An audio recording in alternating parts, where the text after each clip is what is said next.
Crujiendo las hojas. Lecturas literarias con audio ambiente. Escritoras y escritores clásicos y contemporáneos. Hoy, Gabriel García Márquez. Fue escritor, guionista, editor y periodista colombiano. En 1982 recibió el Premio Nobel de Literatura. De cariño, sus amigos y familiares le llamaron Gabo y Gabito. Nació el 6 de marzo de 1927 y fallece el 17 de abril de 2014. Dentro de su vasta obra, solo por citar algunas, 100 años de soledad, El coronel no tiene quien le escriba, El amor en los tiempos de cólera, etc.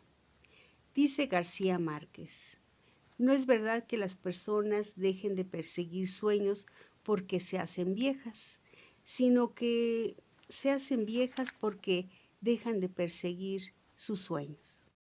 De este gran escritor colombiano seleccioné Relato de un náufrago, novela que habla de alguien que estuvo 10 días a la deriva en una balsa sin comer ni beber, que fue proclamado héroe de la patria, besado por las reinas de la belleza, hecho rico por la publicidad y luego aborrecido por el gobierno y olvidado para siempre. El relato de esta historia es verdaderamente exquisita a la lectura, por lo que solo leeré la introducción que hace el escritor y que denominó La historia de esta historia.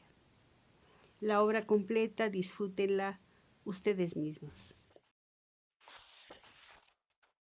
El 28 de febrero de 1955 se conoció la noticia de que 8 miembros de la tripulación del destructor Caldas de la Marina de Guerra de Colombia habían caído al agua y desaparecido a causa de una tormenta en el Mar Caribe. La nave viajaba desde Mobile, Estados Unidos, donde había sido sometida a reparaciones, hacia el puerto colombiano de Cartagena, a donde llegó sin retraso 2 horas después de la tragedia. La búsqueda de los náufragos se inició de inmediato, con la colaboración de las fuerzas norteamericanas del Canal de Panamá, que hacen oficios de control militar y otras obras de caridad en el sur del Caribe. Al cabo de 4 días se desistió de la búsqueda y los marineros perdidos fueron declarados oficialmente muertos. Una semana más tarde, sin embargo, uno de ellos apareció moribundo en una playa desierta del norte de Colombia. Después de permanecer 10 días sin comer ni beber en una balsa a la deriva, se llamaba Luis Alejandro Velasco. Este libro es la reconstrucción periodística de lo que él me contó, tal como fue publicada un mes después del desastre por el diario El Espectador de Bogotá. Lo que no sabíamos ni el náufrago ni yo cuando tratábamos de reconstruir minuto a minuto su aventura era que aquel rastreo agotador había de conducirnos a una nueva aventura que causó un cierto revuelo en el país, que a él le costó su gloria y su carrera y que a mí pudo costarme el pellejo. Colombia estaba entonces bajo la dictadura militar y folclórica del general Gustavo Rojas Pinilla, cuyas 2 hazañas más memorables fueron una matanza de estudiantes en el centro de la capital, cuando el ejército desbarató a balazos una manifestación pacífica, y el asesinato por la policía secreta de un número nunca establecido de taurófilos dominicales, que abucheaban a la hija del dictador en la Plaza de Toros. La prensa estaba censurada y el problema diario de los periódicos de oposición era encontrar asuntos sin gérmenes políticos para entretener a los lectores. En El Espectador, los encargados de ese honorable trabajo de panadería éramos Guillermo Cano, director, José Salgar, jefe de redacción, y yo, reportero de planta. Ninguno era mayor de 30 años. Cuando Luis Alejandro Velasco llegó por sus propios pies a preguntarnos cuánto le pagábamos por su cuento, lo recibimos como lo que era, una noticia refrita. Las Fuerzas Armadas lo habían secuestrado varias semanas en un hospital naval y solo había podido hablar con los periodistas del régimen y con uno de oposición que se había disfrazado de médico. El cuento había sido contado a pedazos muchas veces. Estaba manoseado y pervertido, y los lectores parecían hartos de un héroe que se alquilaba para anunciar relojes, porque el suyo no se atrasó a la intemperie, que aparecía en anuncios de zapatos porque los suyos eran tan fuertes que no los pudo desgarrar para comérselos, y en otras muchas porquerías de publicidad. Había sido condecorado, había hecho discursos patrióticos por radio, lo habían mostrado en la televisión como ejemplo de las generaciones futuras y lo habían paseado entre flores y músicas por medio país para que firmara autógrafos y lo besaran las reinas de la belleza. Había recaudado una pequeña fortuna. Si venía a nosotros sin que lo llamáramos, después de haberlo buscado tanto, era previsible que ya no tenía mucho que contar, que sería capaz de inventar cualquier cosa por dinero y que el gobierno le había señalado muy bien los límites de su declaración. Lo mandamos por donde vino. De pronto, al impulso de una corazonada, Guillermo Cano lo alcanzó en las escaleras, aceptó el trato y me lo puso en las manos. Fue como si me hubieran dado una bomba de relojería. Mi primera sorpresa fue que aquel muchacho de 20 años, macizo, con más cara de trompetista que de héroe de patria, tenía un instinto excepcional del arte de narrar, una capacidad de síntesis y una memoria asombrosas, y bastante dignidad silvestre como para sonreírse de su propio heroísmo. En 20 sesiones de 6 horas diarias, durante las cuales yo tomaba notas y soltaba preguntas tramposas para detectar sus contradicciones, logramos reconstruir el relato compacto y verídico de sus 10 días en el mar.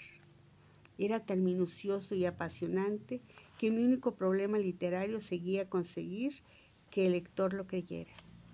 No fue solo por eso, sino también porque nos pareció justo que acordamos escribirlo en primera persona y firmado por él. Esta es, en realidad, la primera vez que mi nombre aparece vinculado a este texto. La segunda sorpresa, que fue la mejor, la tuve al cuarto día de trabajo, cuando le pedí a Luis Alejandro Velasco que me describiera la tormenta que ocasionó el desastre. Consciente de que la declaración valía oro, me replicó con una sonrisa: es que no había tormenta. Así era. Los servicios meteorológicos nos confirmaron que aquel había sido uno más de los febreros mansos y diáfanos del Caribe. La verdad nunca publicada hasta entonces era que la nave dio un bandazo por el viento en la madureza, se soltó la carga mal estibada en cubierta y los 8 marineros cayeron al mar. Esa revelación implicaba 3 faltas enormes. Primero, estaba prohibido transportar carga en un destructor. Segundo, fue a causa del sobrepeso que la nave no pudo maniobrar para rescatar a los náufragos. Y tercero, era carga de contrabando: neveras, televisores, lavadoras. Estaba claro que el relato, como el destructor, llevaba también mal amarrada una carga política y moral que no habíamos previsto. La historia, dividida en episodios, se publicó en 14 días consecutivos. El propio gobierno celebró al principio la consagración literaria de su héroe. Luego, cuando se publicó la verdad, habría sido una trastada política impedir que se continuara la serie. La circulación del periódico estaba casi doblada y había frente al edificio una rebatiña de lectores que compraban los números atrasados para conservar la colección completa. La dictadura, de acuerdo con una tradición muy propia de los gobiernos colombianos, se conformó con remendar la verdad con la retórica. Permitió en un comunicado solemne que el destructor llevara mercancía de contrabando. Buscando el modo de sustentar nuestros cargos, le pedimos a Luis Alejandro Velasco la lista de sus compañeros de tripulación que tuvieran cámaras fotográficas. Aunque muchos pasaban vacaciones en distintos lugares del país, logramos encontrarlos para comprar las fotos que habían tomado durante el viaje. Una semana después de publicado en episodios, apareció el relato completo en un suplemento especial, ilustrado con las fotos compradas a los marineros.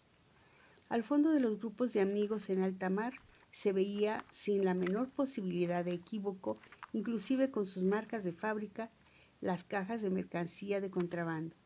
La dictadura acusó el golpe con una serie de represalias drásticas que habían de culminar meses después con la clausura del periódico. A pesar de las presiones, las amenazas y las más seductoras tentativas de soborno, Luis Alejandro Velasco no desmintió una línea del relato. Tuvo que abandonar la Marina, que era el único trabajo que sabía hacer, y se desbarrancó en el olvido de la vida común. Antes de 2 años cayó la dictadura y Colombia quedó a merced de otros regímenes mejor vestidos, pero no mucho más justos.